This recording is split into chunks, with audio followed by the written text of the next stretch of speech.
40대 이후 다이어트는 무조건 지키는 다이어트가 돼야 되는데요. 근육과 뼈는 지키고 지방은 빼는 다이어트 하셔야 됩니다. 그래서 다이어트가 필요합니다. 성공적으로 다이어트를 도와드렸던 환자분 중에 기억나는 분이 4주 기준으로는 한 4에서 10kg 정도까지 빠지는 거예요.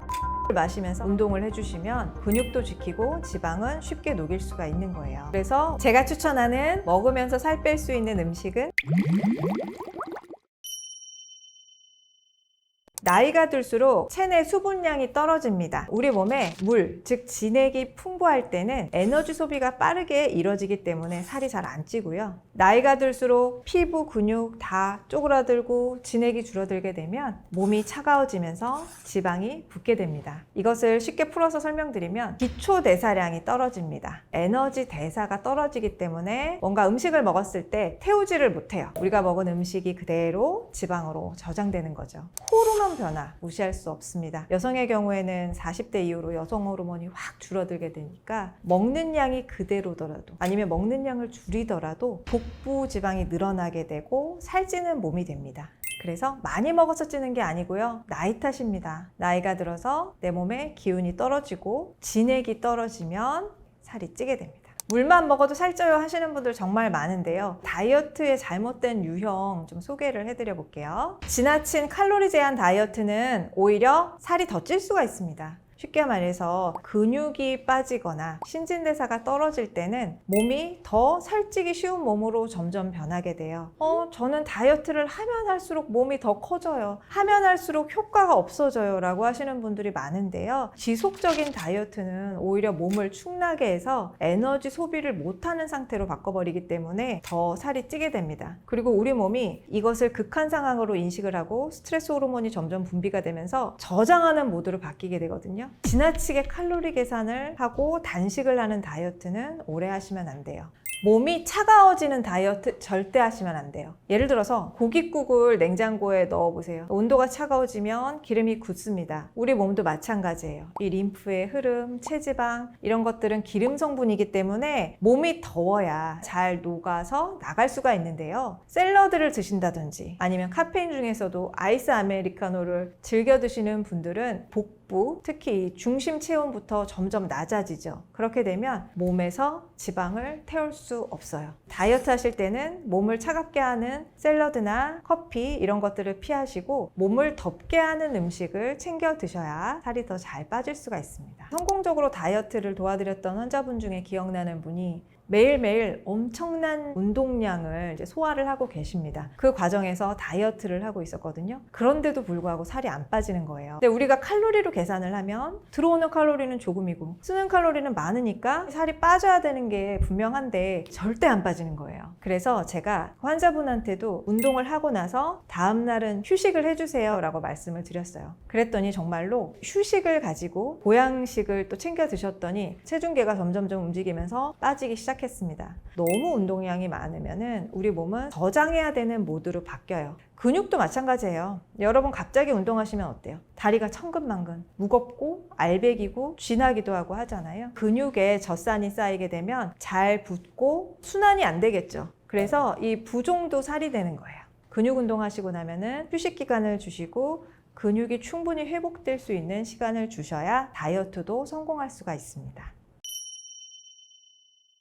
40대 이후 다이어트는 무조건 지키는 다이어트가 돼야 되는데요. 근육과 뼈에 좋은 영양소가 뭐죠? 단백질, 무기질, 그리고 지방입니다. 제가 근육에 대해서는 요거 한 말씀 꼭 드려야 될 것 같아요. 우리 몸의 근육은 진액 주머니예요. 몸에 근육이 많으신 분들은 몸에 수분이 많은 거죠. 나이가 많아도 내 몸에 근육이 많다 하시면은 내 나이대에 비해서 수분 보유량이 많은 겁니다. 몸이 따뜻하고요. 또 몸의 운영 속도가 빠릅니다. 신진대사가 활발하죠. 그래서 몸의 에너지 공장이 쉼없이 돌아가고 있기 때문에 우리가 먹는 음식이 태워지고 이용이 될 수가 있어요. 그래서 우리 몸에 수분, 수분, 즉 진액을 지키셔야 근육량을 지킬 수가 있습니다. 그래서 국물 다이어트가 필요합니다. 근육을 지키려면 단백질도 드셔야 되지만 염분과 수분으로 진액을 만들어 주셔야 됩니다. 국물 안에는 물론 재료에서 녹아 나온 단백질도 있겠지만 염분과 수분이 채워져 있어요. 국물만 잘 채워주셔도 우리 몸에 전해질과 수분이 채워지기 때문에 허기가 지지 않습니다. 갈증도 느껴지지 않고요. 국물을 마시면서 운동을 해주시면 근육도 지키고 지방은 쉽게 녹일 수가 있는 거예요. 제가 가장 많이 추천해드리는 국물에는 3가지가 있습니다. 바로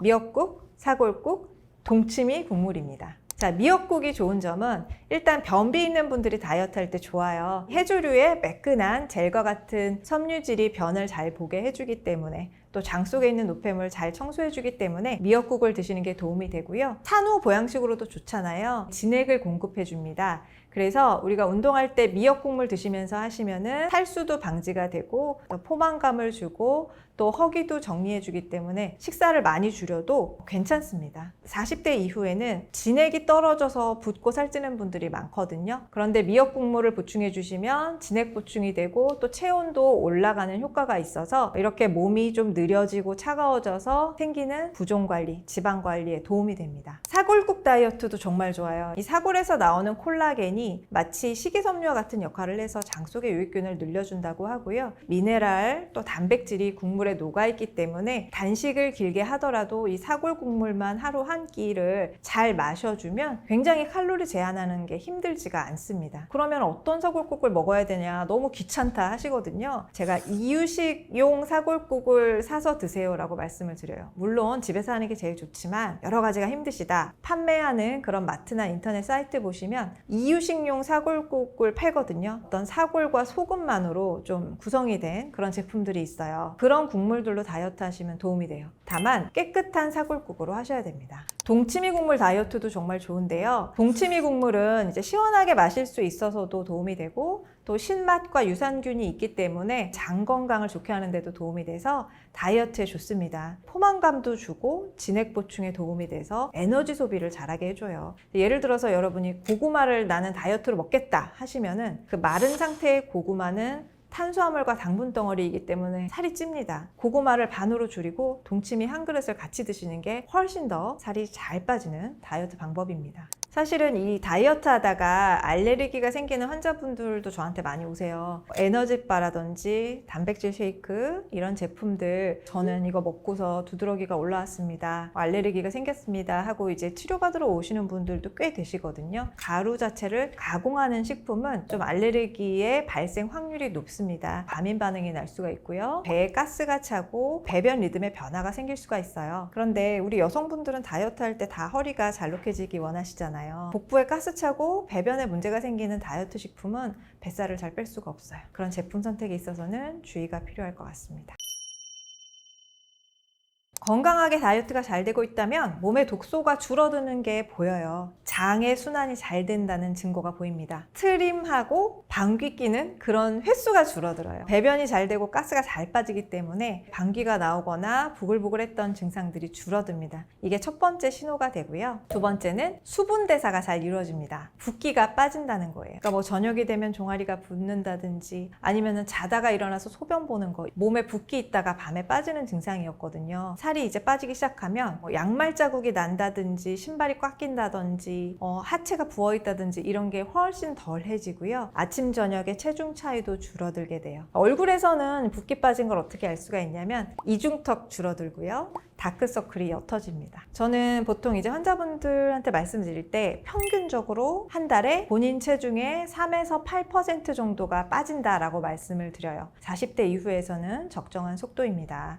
본인 체중 숫자 기준으로 빠지기 때문에 개인차가 있지만은 제가 한 60kg, 70kg 정도 되는 환자분들 기준으로 설명드려 볼게요. 자, 1단계로는 한 첫 2주 동안에는 붓기가 많이 빠져요. 장 청소가 많이 돼요. 그래서 이때는 1에서 1.5kg 정도 빠진 빠지는 게 건강한 속도입니다. 근육량이 조금 줄어드는 것으로 보일 수도 있지만 이것은 나중에 회복이 되기 때문에 너무 걱정 안 하셔도 되고요. 탄수화물 줄여주고 진액을 보충해주면은 그 이후 2단계에서부터는 조금 더 계단식으로 줄어들게 되는데요. 4주 기준으로는 2kg에서 많이는 5kg까지, 8주면은 한 4에서 10kg 정도까지 빠질 수가 있습니다. 세 자리 숫자의 체중을 갖고 계신 분들은 그거보다는 훨씬 많이 빠지죠. 젊은 사람들은 한 4주에 5kg이 넘는 감량도 쉽게 해낼 수도 있지만 40대 이후에는 제가 속도에 욕심 내지 마시라고 말씀을 드려요. 그럼에도 뭔가 속도를 내고 싶다 하시는 분들한테는 팁을 드리는데요. 직장인 분들은 주말 이틀은 단식을 해라. 단식할 때는 사골국물만 마셔라 라는 처방을 드리는데 이게 굉장히 효과가 좋더라고요. 또 탄수화물을 다 끊어보시라고 말씀드리면 더 빨리 빠져요. 이럴 때 쓰면 좋은 게 달걀 다이어트인데 밥 대신에 달걀 드시라고 말씀을 드립니다. 이때 달걀만 드시면 탈수가 잘 되기 때문에 그 소금기가 충분한 국물을 드시면서 하셔야 돼요. 빠르게 속도를 낼 수 있는 구간이 생기면서 더 쉽게 체중 감량이 이루어집니다. 그런데 체중계 숫자가 중요한 거 아닌 거는 다 알고 계시죠? 옷이 잘 맞는지 또 라인이 예뻐지는지를 살펴보셔야 내가 근육은 지키면서 지방을 잘 뺄 수 있구나 아실 수 있을 거예요.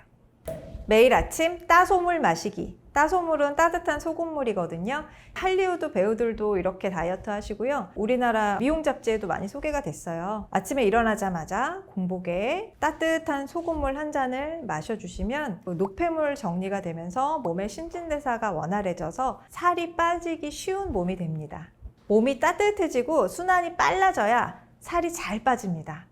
다음으로 목욕하기입니다. 땀구멍을 한 번은 여셔야 돼요. 환자분들 여쭤보면 언제 땀 흘리셨어요? 그러면 대답 못 하실 정도로 오래됐다고 하세요. 목욕을 매일 하는 게 가장 이상적이지만 목욕을 못 한다면 조욕이라도 하셔야 돼요. 순환이 한번 확 빠르게 된다는 뜻이라서 그 과정에서 지방이 굉장히 잘 탑니다. 그러니까 목욕이나 조욕 자주 하시고요. 나는 정말 이것도 시간이 없어요 하시면은 안 쓰는 페트병에 뜨거운 물 담아서 배꼽에다가 올려두시는 것도 도움이 됩니다. 다음으로 어싱, 맨발 걷기가 정말 좋습니다. 우리 몸에 순환을 한다는 게 전류가 잘 통한다는 뜻하고 같아요. 우리 몸의 신호는 전기 신호로 이루어져 있어요. 근데 우리가 전자파에 둘러싸여서 생활하면서 생체 전류가 막혀요. 그래서 더 살이 잘 찌는 거거든요. 맨발 걷기, 맨발로 흙을 밟는 행동 자체가 접지를 해주면서 우리 몸에 나쁜 생체 정전기 이런 것들을 빼주고 전류를 활성화해서 순환을 정상화시켜 주거든요. 왜 젊어지는 방법이라고도 하잖아요. 맨발 걷기 하시면 운동을 심하게 안 하셔도 체중이 점점 빠져요. 시간 내서 맨발 걷기 해주시면 좋고요. 직장인분들 시간 없으시면은 나무에서 1m 안쪽으로 가깝게 앉아만 계셔도 돼요. 이 나무 하단 여기서 1m 안쪽에도 마찬가지로 접지 효과가 있어요. 나무와 가까이 하시는 그런 시간을 하루에 한 10분에서 20분은 가져주시면 이게 다이어트에도 큰 도움이 됩니다. 방귀 걷기도 정말 좋습니다. 방귀 걷기는 식후 15분에서 20분 걸으면서 방귀를 뽕뽕 끼는 거예요. 이거를 하고 안 하고가 여러분의 허리 둘레를 좌우할 수가 있어요. 최근에 세계적으로 굉장히 유행인데 밥 먹고 그냥 앉아있으면 그냥 뱃살이 되거든요. 혈당을 쓰지 않기 때문에 그 인슐린이 분비되면서 모든 남아도는 혈당을 뱃살로 저장을 하는 거예요. 방귀 뀌어주면서 독소도 빠지게 되고 인슐린도 과분비시키지 않으니까 체지방이 쌓일 확률이 많이 줄어들게 됩니다. 허리 둘레도 줄어들게 돼요. 그래서 다이어트에 방귀 걷기 필수입니다. 체지방 감소를 위해서 꾸준히 지키면 좋은 습관은 바로 호흡과 수면입니다. 숨만 잘 쉬어도 살이 빠진다. 잠만 잘 자도 살이 빠진다. 이거 진리입니다. 우리가 잘 못하는 게 문제죠. 11시에 주무시는 게 제일 살이 잘 빠집니다. 그러면 아침에 일어났을 때 몸의 가벼운 상태가 달라져 있을 거예요. 한의학적으로 잠을 자는 동안 간이 해독을 하거든요. 새로운 세포를 재생을 해요. 자꾸 비만이 되시는 분들은 이게 잘 안 되는 거예요. 오래된 세포가 새로운 세포로 교체되지 않고 지방과 노폐물이 몸에 그대로 쌓여있기 때문에 비만이 되는 겁니다. 잠을 일찍 주무세요. 그러면 살은 저절로 빠집니다. 또 호흡도 중요합니다. 자, 우리 몸에 세포에는 미토콘드리아라는 공장이 있습니다. 그래서 우리가 먹은 음식을 잘 쓰면서 태워주는 거거든요. 산소가 필요해요. 산소가 있어야 장작불이 잘 타듯이 그 에너지를 잘 쓸 수가 있습니다. 효과적으로 호흡을 하는 동작만으로도 우리 몸의 지방이 입김으로 다 나오는 거예요. 공기로 다 그 형태로 바뀌어서 지방이 내 눈앞에서 타는 거예요. 호흡이 얼마나 중요한지 아시겠죠? 평소처럼 얕게 호흡하지 마시고 일부러라도 한숨을 크게 쉬신다든지 심호흡을 하시면서 복부까지 쫙 공기를 마셨다가 뱉어주는 그런 동작 하시고요. 특별히 복식호흡 하면서 살 뺄 수 있는 방법은 3대7 호흡인데요. 3을 세는 동안 숨을 마시면서 7을 세는 동안 후 하고 내뱉어주는 거예요. 그런데 7초 동안 숨이 안 나오잖아요. 처음 3초간 후 하고 뱉고 나서 나머지 3초는 후 하고 뱉는 흉내라도 내면서 배를 꽉 쥐어짜주면 복부가 이렇게 줄어들거든요. 이 호흡 방법도 다이어트에 도움이 됩니다. 다이어트는요, 단순히 살을 빼는 게 아니라 내 몸에 쌓인 독소를 정리하는 과정입니다. 건강에 꼭 필요한 과정이겠죠? 우리가 건강해지려고 다이어트 하는데 무리하게 굶거나 몸을 막 몰아붙이는 방식은 옳지 않아요. 성공할 수도 없고요. 내 몸을 잘 보살피면서 기운을 북돋아주고 진액을 보충해주는 건강한 다이어트 하시기 바랍니다. 안구건조증이 이렇게까지 심각할 수 있다고 하고 막 놀라게 되는 경우가 많아요. 눈이 막 떨리면서 감겨요. 눈을 못 뜨는 거예요. 너무 아프다 보니까. 시술도 해봤지만 별로 소용이 없었어요. 정말 심각한 환자였습니다. 근데 제가 음식 중에서도 를 섭취하고 더 나아졌어요. 많은 분들이 눈에 좋은 영양은 루테인이다, 블루베리다, 이거 많이 알고 계시지만 사실은 안구건조증이 왜 생기냐면 눈을 너무너무 혹사시키세요. 디지털 기기를 너무 많이 보시죠. 직장에서 모니터 보다가 집에 올 때 뭐 스마트폰 보고 침대에 누워서까지 이렇게 스마트폰을 많이 보는데 이렇게 화면을 볼 때는요, 눈을 잘 깜빡이지 않게 돼요. 평소보다 한 3분의 1 이하로 깜빡임 횟수가 줄어들게 되니까 눈물이 점점 증발하고 마르고 또 각막이 예민해지면서 자극이 됩니다. 눈 건강에 굉장히 나쁜 습관이죠. 그리고 진액이 부족합니다. 진액 부족은 제가 항상 강조를 하는데요. 현대인들은요, 젊은 사람들도 진액이 부족해요. 굉장히 체수분이 부족한 상태인데 물을 잘 마시지 않는 것도 문제지만 이 마신 물이 물에 잘 흡수가 되지 않는 것도 문제예요. 그러니까 눈으로 올려주기가 어렵겠죠? 그래서 뭐 예를 들면은 자꾸만 몸 안에 물을 빼버리는 카페인이나 각종 약물의 사용이 굉장히 흔하고요. 또 평상시에 어떤 염분이나 수분의 섭취를 제대로 안 하고 영양가가 좀 떨어지는 음식으로 대충 드신다든지 하는 경우가 많기 때문에 오히려 눈의 염증은 늘어나고 진액은 부족해지는 결과가 생깁니다. 제가 정말 안구건조증이 정말 심각한 질환이라는 거를 저 개인적으로도 경험을 하고 환자분들 만날 때도 항상 뭔가 신기록이 좀 새로 세워지는 느낌일 정도로 이렇게까지 심각할 수 있다고 하고 막 놀라게 되는 경우가 많아요. 눈이 막 떨리면서 감겨요. 눈을 못 뜨는 거예요. 너무 아프다 보니까. 렌즈는 당연히 못 끼고요. 치료가 안 돼서 대학병원 안과까지 가게 됐어요. 시술도 해봤지만 별로 소용이 없었어요. 눈만 아픈 게 아니라 굉장히 졸립잖아요. 그러니까 눈이 피곤해지니까 졸음을 이길 수가 없으니까 커피를 마셔서 또 눈이 건조해지고 이게 악순환이었습니다. 나중에는 눈 안에 마취제를 넣어야 생활이 가능했는데 이게 하루에 5방울 이상인가 넣으면 실명 위험이 커진다고 하더라고요. 그래서 정말 필요할 때만 살짝 넣어가면서 생활했을 정도로 정말 심각한 환자였습니다. 근데 제가 음식 중에서도 밀가루하고 매운 음식을 끊고 나서 나아졌어요. 그래서 제가 환자분들 볼 때도 음식 조심을 굉장히 하시라고 하는데 우리 눈의 염증을 만드는 음식이 안구건조증을 정말 악화시킬 수 있으니까 음식에도 주의가 필요해요. 가장 대표적으로는 좀 근육량이 적고 좀 체중이 적게 나가고 항상 스트레스가 많아서 신경을 쓰면서도 진액을 계속 소모하시는 분들에게 안구건조증이 잘 생깁니다.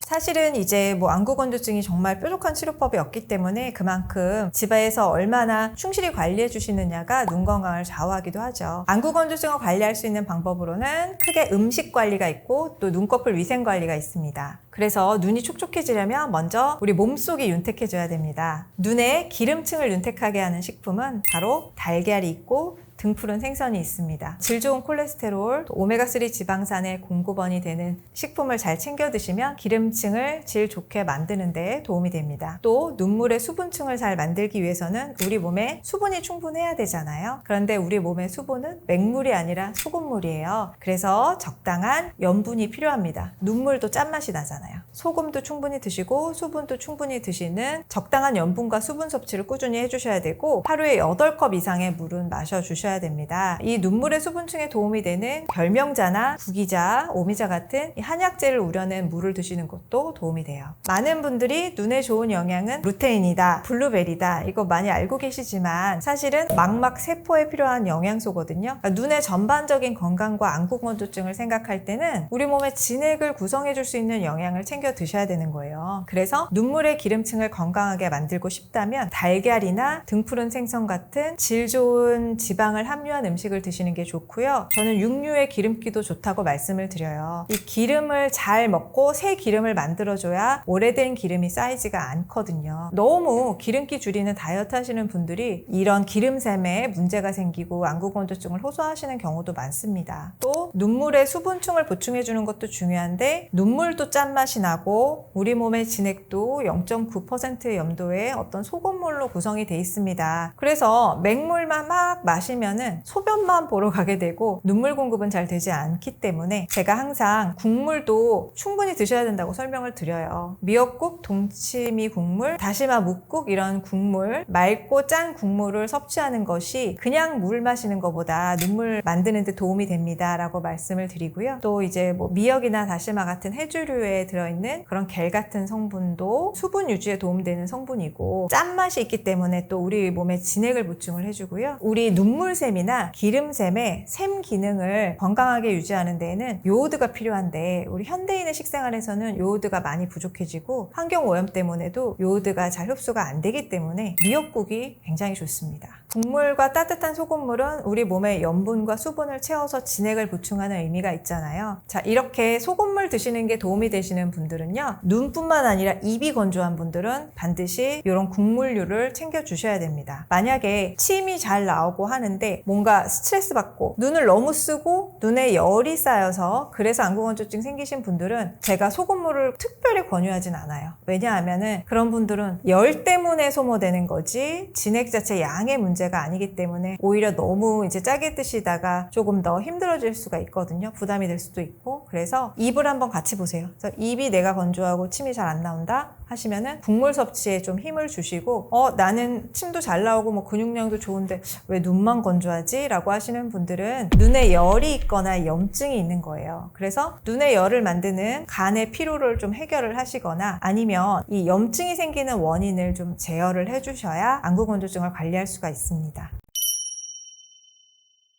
눈물이라고 하면 물만 생각하시는데요. 눈물의 층이 굉장히 중요해요. 눈물은 세 가지 층으로 이루어져 있는데 일단 안구 표면에는 점액이 있어요. 끈끈하게 풀처럼 딱 붙여주는 점액이 있고 그 바깥에 물층이 있고요. 물층이 증발하지 않도록 마지막 표면에는 기름층이 덮여 있어요. 눈물에 관련된 샘들을 좀 열어주셔야 되거든요. 제일 좋은 방법이 온찜질입니다. 하루에 한두 번이라도 5분 정도 시간을 내어서 이 눈꺼풀 위에 온찜질을 하는 습관을 들여보세요. 어떻게 하냐면 뭐 찜질팩을 사셔도 되지만 수건에 물을 묻혀서 전자레인지에 조금 돌리신 다음에 너무 뜨겁지 않게 눈꺼풀 위에 이렇게 올려두시고 살짝 눌러주시면 이 샘들의 순환에 도움이 되고 노폐물이 잘 빠질 수가 있어요. 그러면 눈꺼풀에 기름샘이 열리기 때문에 기름 분비가 잘 되고요. 우리 안구건조증 환자분들이 보통은 기름샘의 염증으로 막혀있고 퇴화돼 있어서 기름층이 잘 안 만들어지는 경우가 많거든요. 온찜질 해주는 습관이 굉장히 눈물의 기름샘 관리와 안구건조증 관리에 도움이 됩니다. 자, 그런데 이거를 온찜질로만 끝내지 마시고요. 찜질하신 다음에는 조금 더 기름샘을 짜주는 동작이 가미되면 좋은데요. 이렇게 눈꺼풀 라인에서 수직으로 해주시면 돼요. 윗 눈꺼풀에서는 이렇게 위에서 아래로 이렇게 쭉쭉쭉쭉 짜주듯이 이렇게 동작을 해주시고요. 아래 눈꺼풀도 아래에서 위로 이렇게 수직으로 이렇게 짜서 올라오시는 살짝살짝 이런 동작을 해주신 다음에 눈꺼풀을 잘 세척해 주시면 기름샘 관리에 도움이 됩니다. 그 다음 눈 굴리기 운동이 좋아요. 근데 눈을 굴릴 때는요. 눈을 잘 감은 다음에 감은 눈 속에서 눈알을 이렇게 막 굴려주세요. 이게 이제 한의학적으로도 눈의 양생법에 속하는 내용인데요. 우리가 눈을 감는 동작 자체도 굉장히 도움이 되지만 그 안에서 이제 눈알을 이제 굴려주면서 눈 안의 순환을 돕고 샘의 기능을 촉진시켜주는 거예요. 그래서 눈물막이 잘 만들어질 수 있도록 해줍니다. 자, 그리고 눈을 깜빡이는 것도 여러분이 좀 신경 쓰셔서 한 번씩 이렇게 꼭 감아주시는 게 필요한데요. 현대인들이 안구건조증이 많은 이유가 눈으로 계속 뭔가를 보면서 절반만 감기 때문에 그렇습니다. 눈을 완전히 감았다 떠야지 이 눈물막이 싹 완전하게 덮일 수가 있는데 그걸 안 하고 그냥 뜨다 말다 하시면은 다 증발이 되고 각막이 예민해지거든요. 한 번씩 이렇게 떴다가 또 끝까지 감아주는 것을 한 1분에 2-3번 정도라도 좀 챙겨가지고 해주시면 좋습니다. 조격하기입니다. 발을 덮게 하면 눈의 열이 발로 내려가요. 네, 한의학적으로 눈은 간과 연결돼 있어요. 그런데 간경락이 발바닥에 연결이 돼 있어요. 발목 쪽으로 올라오거든요. 조격을 하실 때 발목이 푹 잠기도록 따뜻한 물에 발을 담궈주시고 발을 따뜻하게 해주시면 어떤 효과가 있냐면 두한조결이라는 상태가 될 수 있어요. 두한조결은 머리는 시원하고 발은 따뜻하다는 뜻인데요. 안구건조증이 있는 분들은 이게 반대로 역전이 돼 있는 거죠. 발은 차갑고 머리는 뜨거운 상태가 된 거예요. 그래서 눈에 열이 쌓이고 아픈 겁니다. 때문에 물리적으로라도 발을 덮게 해주신다면 발 쪽에 혈관이 열리겠죠. 그래서 이렇게 두한조결 상태가 되어서 저절로 맑은 진액이 눈으로 공급되고 눈과 머리는 시원한 상태가 되는 거예요. 그래서 조격을 하는 습관도 참 좋습니다. 운동하기. 안구건조증 환자분들이 다 하나같이 하시는 말씀은 운동을 하니까 좋아지더라고요. 이런 말씀 많이 하세요. 특히 어떤 운동이 도움이 되냐면 목하고 어깨를 좀 많이 써주는 운동이 도움이 돼요. 농구도 좋고 배드민턴이나 이런 운동도 좋습니다. 멀리 보면서 뭔가 시선도 이동을 하고 목과 어깨를 많이 이제 움직여주다 보니까 목으로 가는 머리와 눈으로 가는 혈관들이 풀리는 거죠. 이 운동을 하니까 정말 좋습니다 라고 많이들 말씀해 주세요. 그래서 아프다고 그냥 누워만 있지 마시고 밖에 나가서 산책부터 시작하시면서 뭔가 팔을 쓰는 운동을 해보시면 많은 도움이 될 거예요. 이 눈꺼풀에 보면은요, 여러분 이 속눈썹 안쪽에 이 점막 라인 있잖아요. 거기에 하얀색 땡땡땡땡땡땡 그런 동그라미 점들이 보일 거예요. 그게 바로 기름샘이고요. 그 동그라미가 잘 보이시는 분들은 기름샘이 좀 막히신 거거든요. 안구건조증이 있는 분들이 다 눈꺼풀에 있는 기름샘에 문제가 있습니다. 이 기름샘이 좀 막히고 염증 생기고 퇴화되면서 기름층이 안 만들어지니까 눈물막의 구성에 문제가 생기는 거예요. 그래서 집에서 이 기름샘 관리 해주시면 참 좋아요. 특히 다래끼가 잘 생기는 분들은 기름샘 청소를 더 열심히 해주셔야 됩니다. 씻어주기 전에 먼저 온찜질을 합니다. 5분 정도를 따뜻한 온찜질로 눈꺼풀 위에 핫팩을 대주시든지 따뜻한 물수건을 대주셔서 기름샘을 먼저 녹여주세요. 만약에 내가 이거 핫팩할 시간도 없다 하시면 샤워하실 때 좀 더운 물이 나오는 온수로 충분히 적셔주셔도 돼요. 다음으로는 짜주기가 필요한데요. 손가락 끝에 부드러운 부분으로 이 눈꺼풀을 조금 짜주는 거예요. 그런데 기름샘이 나 있는 방향에 수직으로 하셔야 되겠죠? 이렇게 윗눈꺼풀을 하는 경우에는 좀 한쪽 손으로 눈썹을 좀 이렇게 들어 올린 다음에 여기를 이렇게 위에서 아래로 수직으로 쭉쭉쭉쭉 이렇게 눈썹 쪽으로 내려가면서 꼬집꼬집 하면서 짜주시는 건데 너무 괴롭힐 필요는 없고 살살 이렇게 짜주시면 돼요. 자, 그 다음에 아래 눈꺼풀도 해주셔야 되잖아요. 아래도 마찬가지로 살짝 이렇게 당기셔가지고 이렇게 위를 본 다음에 여기에서 아래에서 위로 눈꺼풀로 가까이 이렇게 짜주시면 돼요. 짜서 올라가겠죠? 자, 그렇게 되면은 기름샘에 기름이 더 잘 나와 있는 상태가 될 거예요. 마지막으로는 기름 닦아주기. 기름이 잘 나왔으니까 닦아줘야 되는데 기름은 비누가 있어야 잘 녹고 차가운 물에 녹지 않고 좀 더운 물에 녹겠죠? 눈을 자극하지 않는 세안제라든지 애기들 샴푸 그것도 좋고 약국에서 파는 세정제도 좋아요. 거품을 내셔서 면봉에 묻히거나 아니면 깨끗한 손으로 이렇게 속눈썹 라인을 앞에서 뒤로 이렇게 문질러 가면서 기름을 잘 닦아내 주시면 됩니다. 눈 감고 굴리기 동작 많이 해주세요. 자, 우리가 제대로 깜빡이지 않아서 눈물에 문제가 생기잖아요. 1시간에 한 10번 정도는 꼭 감으세요. 평소처럼 대충 감지 말고 끝까지 꼭 감고 좀 있다가 다시 떠주고 끝까지 꼭 감고 이 동작을 1시간에 10번을 해주시고요. 그 다음으로 감은 상태에서 눈으로 팔자를 그리듯이 눈 안에서 굴려주세요. 위아래도 보시고 양옆도 보시고 눈을 굴려주세요. 우리 구강건조증 있을 때에도 혀를 입안에서 굴려주면 침이 분비되는 것처럼 눈 안에서 이렇게 눈을 굴려주는 동작도 눈물의 분비를 자극하고 눈물의 층을 건강하게 해주는 효과가 있어요. 자, 그리고 눈물 분비에 도움이 되는 지압법이 있습니다. 먼저 찬죽혈이라고 하는데요. 여기 눈썹 앞머리 부분이에요. 그런데 보통 혈자리 위치는 여기지만 저는 좀 이 눈썹 뼈 안으로 들어와서 지압하라고 말씀드려요. 이쪽에 눈물샘이 있거든요. 이렇게 눈썹뼈 안으로 들어와서 보세요. 눈썹 뼈 머리 부분에서 안으로 들어서 약간 파고들듯이 해서 거기를 꾹 눌러주시면 여기가 좀 인대가 긴장도 많이 되는 부분이라서 굉장히 뻐근하고 시원해요. 그래서 여기 찬죽혈 이렇게 엄지로 꾹꾹꾹꾹 비벼주세요. 자, 찬죽혈을 한 다음에는 동자료혈을 하면 되는데 이 눈꼬리 끝에 있어요. 여기 눈꼬리 끝에 주름지는 부분 있잖아요. 그 부분도 눈에 피로가 쌓이니까 그쪽을 이렇게 손끝으로 눌러가면서 동글동글 원 그리듯이 지압을 해주세요. 5초에서 한 길게 30초 정도 해주시면 됩니다. 하루에 반복적으로 하시면 되겠죠? 그 다음에 마지막으로 승흡혈이라고 있는데요. 안구 근처에 뼈 모양이 동그랗게 이렇게 됐을 때 이 눈동자 밑으로 딱 내려간 부분, 이 부분이 승흡혈이에요. 이 부분을 또 지그시 눌러주세요. 여기는 연약한 자리니까 너무 꽉 하시면 안 되고 손톱으로 찌르지 마시고 이 지문으로 살짝 뼈 부분을 눌러주세요. 자, 이렇게 해주시면 눈물 배출도 원활하게 되면서 눈물의 순환에 도움이 됩니다. 눈은 전신 건강의 창입니다. 안구건조증이 있다는 것은 몸 전체의 진액이 메말랐다는 거고요. 또 간의 피로가 심하게 쌓여 있다는 뜻이에요. 그래서 안구건조증이 있으시다면 잠깐 휴식을 취하시면서 내 몸의 진액을 회복하고 간 건강을 회복하는 노력을 해주시면 좋겠습니다. 변비, 채소만 많이 먹는 게 정답은 아닙니다. 식이섬유가 부족하다고 생각하셔서 채소를 찾으시거든요. 근데 실제로 환자분들 보면 채소를 먹을수록 변복이 힘든 분들이 많습니다. 기초 체력이 없는 장에 채소와 유산균만 넣는다고 해서 변비가 해결되진 않습니다. 또 아침에 한 잔이 변비 해결에 도움이 많이 되는데요. 장 내부를 기름칠을 해주기 때문에 변을 시원하고 매끄럽게 보는데 도움이 됩니다. 그래서 제가 생각하는 장을 미끌미끌하게 하는 3대 음식 추천해 드릴게요.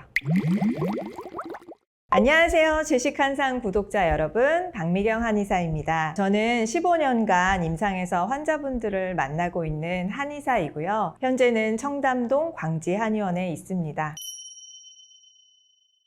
피부만 윤기가 필요한 게 아니고요. 장에도 윤기가 필요합니다. 실제로 여성들이 변비가 많죠. 특히 60대 이상 여성들에게 변비가 흔합니다. 갱년기를 거치게 되면서 진액이 많이 줄어들게 되죠. 그래서 장 속도 건조해지면서 변비가 심해질 수 있습니다. 단순히 화장실을 며칠 못 간 것에서 끝나는 게 아니고요. 몸속의 독소 배출이 멈추는 상황입니다. 만성적으로는 변비가 지속될수록 염증이 늘어날 수밖에 없어요. 그래서 변비는 반드시 치료하셔야 됩니다. 변비가 심해지면 치매도 심해질 수 있는 이유는 장이 제2의 뇌이기 때문입니다.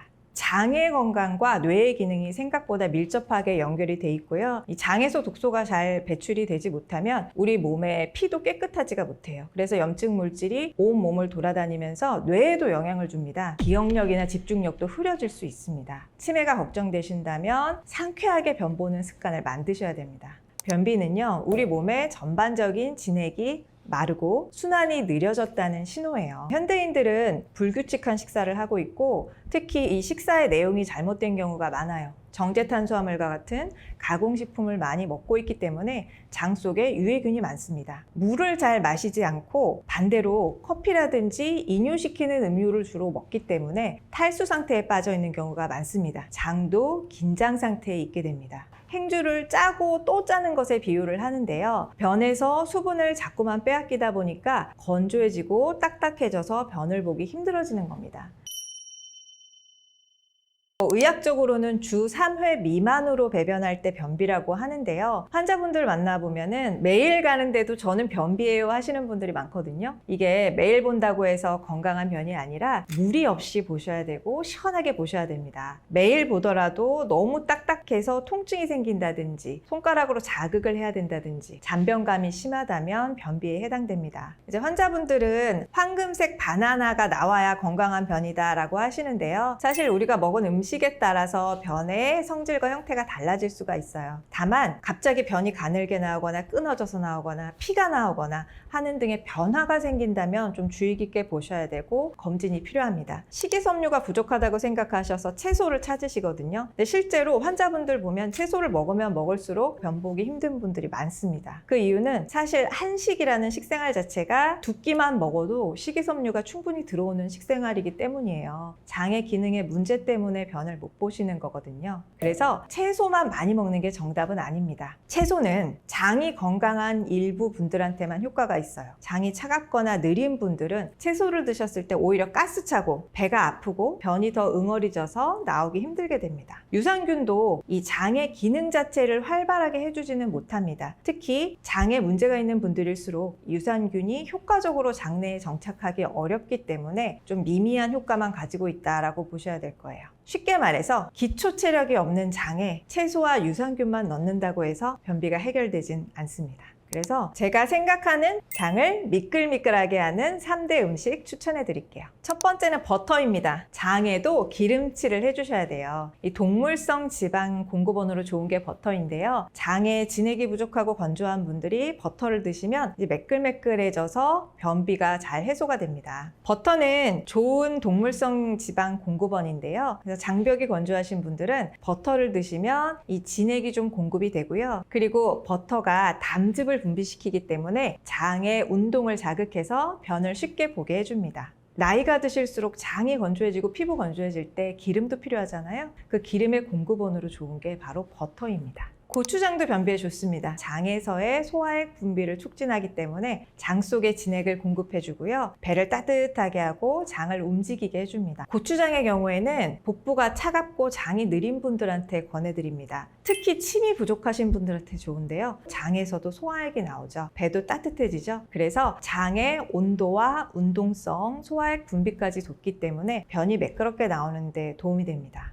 미역도 변비에 좋습니다. 자칫 변비에 거친 섬유질을 드시면 오히려 더 변이 막히는 경우가 있지만 미역의 섬유질은 젤과 같은 부드러운 섬유질이라 수분을 쉽게 끌어들이고 매끌매끌하게 장을 잘 통과할 수가 있어요. 그 과정에서 장 속을 깨끗하게 하는 효과도 있습니다. 특히 노인변비나 산후변비처럼 진액이 부족하고 혈액이 부족한 변비에도 좋습니다. 미역은 청혈작용, 조혈작용이 있습니다. 우리 장도 진액이 부족하다는 건 피를 잘 못 받아들이고 있다는 뜻이에요. 피가 가야 잘 움직이거든요. 그래서 미역이 부드러운 섬유질로서 변을 형성하는 거에도 좋지만은 피를 맑게 하고 피를 만들어주는 작용 때문에 장의 운동성도 좋게 해서 변을 잘 볼 수 있게 합니다. 버터는 모닝커피 드시는 분들은 커피에다가 넣어 드시면 돼요. 케토제닉 다이어트 하시는 분들이 방탄커피 드시잖아요. 이제 커피에다가 30g의 버터를 넣어서 드시는데 처음부터 그렇게 많이 넣으시면 설사하시거든요. 처음에는 한 10g 정도 넣어 보시고 30g까지 천천히 올려보시면 됩니다. 커피에 프림이나 우유 대신 버터를 넣어서 드시면 아침에 배변하는데 도움이 되실 수가 있고요. 커피 드시지 않는 분들은 그럼 어떡하냐면 밥에다가 비벼 드시면 됩니다. 간장 버터밥 다 알고 계시죠? 흰쌀밥을 적정량 드시면서도 거기에 버터하고 간장을 비벼서 드시면 이 짠맛 자체도 장 운동을 자극할 수가 있고 버터도 장 내부를 기름칠을 해주기 때문에 변을 시원하고 매끄럽게 보는데 도움이 됩니다.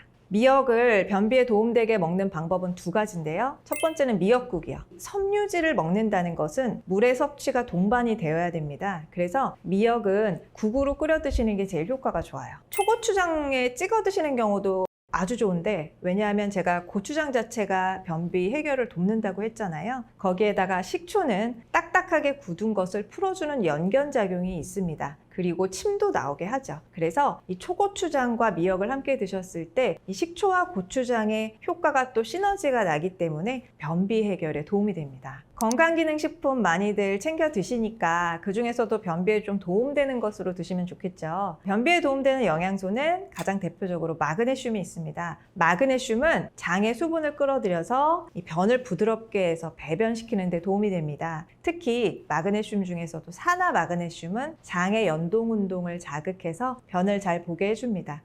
산화 마그네슘은 약국에서도 변비약으로 판매가 되고 있어요. 오메가3 지방산도 좋아요. 제가 장에도 기름칠해야 된다고 말씀드렸죠. 이렇게 질 좋은 지방을 드시게 되면 장 속에 진액 건조로 인해서 생기는 변비에도 도움이 됩니다. 피부와 점막이 촉촉해지는 효과가 있습니다. 비타민C도 도움이 되는데요. 2000mg 이상 고용량을 드시게 되면 마그네슘 드셨을 때처럼 장 속으로 물이 들어가면서 변을 보게 해줍니다. 오히려 변비를 악화시킬 수 있는 영양소도 있습니다. 철분제입니다. 특히 빈혈 때문에 철분제 드시는 여성분들에게 변비가 흔합니다. 고단백 보충제도 변비 변비를 악화시킬 수 있는데요. 뭐 단백질 쉐이크라든지 고프로틴 빵 같은 것들 이제 물과 식이섬유 없이 섭취했을 때는 오히려 변이 응어리지거나 가스 차고 복통이 생길 수도 있습니다. 칼슘 보충제도 변비가 악화될 수가 있는데요. 장이 느려지고 변을 잘 보기 힘들어지는 대표적인 영양소입니다. 물을 많이 마시면 음식물을 더 빨리 내보낼 수 있다고 오해를 하시는데 그렇게 하면 큰일 납니다. 만약에 우리 장이 이렇게 직선으로 되어 있다면 뭐 그럴 수도 있죠. 하지만 대장 자체만의 길이도 한 1.5m 이게 이제 구부러져서 들어있단 말이에요. 근데 물만 많이 마신다고 그게 바로 지나갈까요? 오히려 찬물을 마시게 되면 장이 긴장하고 놀래서 경련성 변비가 더 생길 수가 있고요. 기능 자체가 떨어질 수가 있습니다. 당연히 배변이 잘 되지가 않겠죠. 너무 부담스럽게 많이 마시게 되면 수독증이 생겨요. 오히려 더 붓고 몸이 차갑고 몸살이 날 수가 있기 때문에 이런 행동은 피하셔야 돼요. 식이섬유 자체는 몸에 좋은 역할도 가지고 있죠. 하지만 과다하게 드시면 오히려 변비가 심해집니다. 성인의 하루 식이섬유 섭취 기준이 25g에서 30g 정도 되고요. 어린 아이들이나 60대 이상 어르신의 경우에는 더 적게 드시라고 권유합니다. 그 이유는 식이섬유를 너무 많이 드시면 오히려 장 속에서 발효하면서 가스가 생기고 복통을 유발할 수가 있어요.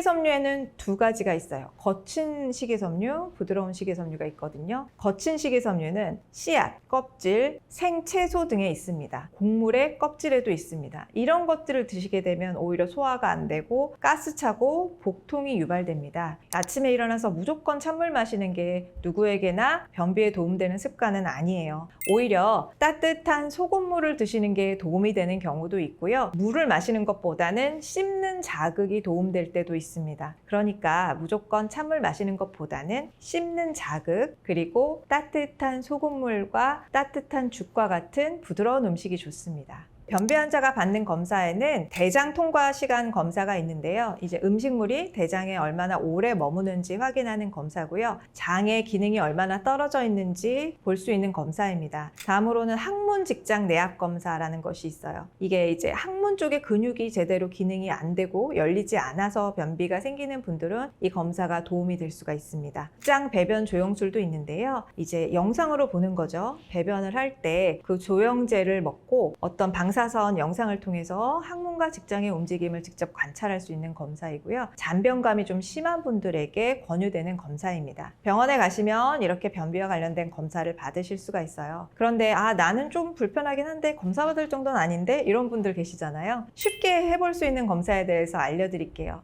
옥수수 통조림 검사와 참외씨 검사가 있어요. 가장 변을 봤을 때 그 내용물에 티가 날 수 있어서 내가 먹고 나서 몇 시간 뒤에 배변을 하는지를 눈으로 확인할 수가 있어요. 이 옥수수 통조림 검사는 BBC 다큐멘터리에서도 한번 나온 적이 있거든요. 가족분들하고 한번 동시에 드셔보시고 이제 언제 그게 나오는지를 서로 한번 비교를 해보시면 좋을 것 같아요. 보통은 이제 2, 3일 내에 나오는 게 정상이에요. 느려도 한 4일까지는 대부분 다 빠져야 됩니다. 그런데 우리 가족은 다 나왔는데 나는 안 나왔다 하시면은 이거는 내가 변비가 심하구나 생각해 보셔도 되겠고 치료를 받으셔야 되겠죠. 사실은 이제 변비 해결한다 그러면은 다 식이섬유 드시거나 뭐 식습관만 어떻게 바꿔서 뭘 먹어야 변이 나오냐 이렇게 고민을 하시지만 작은 습관 하나라도 변을 더 쉽게 볼 수 있는 방법들이 있어요. 발판 두기, 이거는 무조건 효과가 있습니다. 15cm 이상의 발판을 받치시면 돼요. 우리가 이제 변기에 앉을 때 발끝이 좀 뜨잖아요. 그럴 때 밑에다가 발판을 괴어 두시면 우리 무릎 위치가 고관절 위로 올라올 수가 있겠죠. 살짝 올라오는 위치가 좋습니다. 그 자세에서 살짝만 숙여주시면 허벅지와 가슴이 좀 가까워지는데 이 자세가 직장이 곧게 열릴 수 있는 자세라서 변 보기가 아주 수월해지시고요. 변을 보는 시간이 짧아집니다. 이 자세는요, 화장실에 가서 변기에서만 하지 마시고 가시기 전에 이제 소파나 의자에 앉으셔서도 발판을 두고 이렇게 숙인 자세에서 심호흡을 몇 번 하시다가 그 발판을 가지고 화장실에 가시면 정말 빠르게 배변하실 수가 있어요. 그리고 대장 마사지 해주시면 좋은데요. 이 대장이 배꼽을 중심으로 해서 이렇게 둥글게 시계 방향으로 돌아가거든요. 그래서 오른쪽 아랫배부터 시작해서 손으로 이제 꾹꾹꾹꾹 눌러주시면서 이제 갈비뼈 아래쪽을 지나서 왼쪽 아래까지 이렇게 시계 방향으로 마사지를 해주시면 대장의 움직임을 도와줄 수가 있어서 이제 배변에 도움이 됩니다. 복식 호흡도 정말 중요합니다. 이제 어르신들은요, 힘을 잘 못 주세요. 그래서 변을 못 보는 경우가 많아요. 그런데 이게 반드시 근력 문제만은 아니고요. 복식 호흡을 안 하셔서 그래요. 이제 복식 호흡을 하셔야 복압이 만들어지고 그 복압의 도움으로 배변이 이루어집니다. 보통의 복식 호흡은 아랫배 부풀리면서 숨 들이마셨다가 내뱉을 때 다 내뱉잖아요. 그런데 우리는 이 아랫배에 풍선 하나 있다고 생각하시고 그 풍선은 남겨두고 내뱉을 거예요. 들이마실 때 아랫배 풍선까지 부풀렸다가 내뱉을 때 풍선 그대로 붙잡고 갈비뼈만 조여서 자, 이렇게 해주시면 좋은 점이 골반 밑에 근육은 이완이 되면서도 복압이 유지가 되기 때문에 항문 쪽은 열어주면서 복압을 눌러줄 수가 있어요. 이렇게 호흡하시면 정말 배변이 시원하게 잘 됩니다. 또 아침에 따뜻한 소금물 한 잔이 정말 변비 해결에 도움이 많이 되는데요. 이 물 500cc에 소금 1티스푼 정도를 넣어서 잘 저어주신 뒤에 따뜻한 온도로 조금씩 마셔주시면 돼요. 그러면 장이 자극이 되면서 배변을 할 수가 있는데요. 이 속이 좀 예민하거나 차가운 분들은 조금만 드셔도 갑자기 설사를 할 수도 있기 때문에 처음에는 적은 양으로 시작하시고 휴일에 집에 계실 때 한번 해보세요. 드시고 나서 시간 재보시고 아, 내가 뭐 몇 분 있다가 가는구나, 이런 패턴을 인식을 하시면은 평일에도 충분히 활용하실 수가 있을 겁니다. 변비는 진액 부족으로 생깁니다. 장이 진액 부족으로 인해서 기운이 떨어져서 운동하지 못하고 또 장 내부가 건조해져서 변이 마르는 것이에요. 그러니까 변비가 있을 때 장을 막 괴롭혀서 배변하실 생각하지 마시고요. 따뜻하고 촉촉한 장으로 만들어 주시기 바랍니다.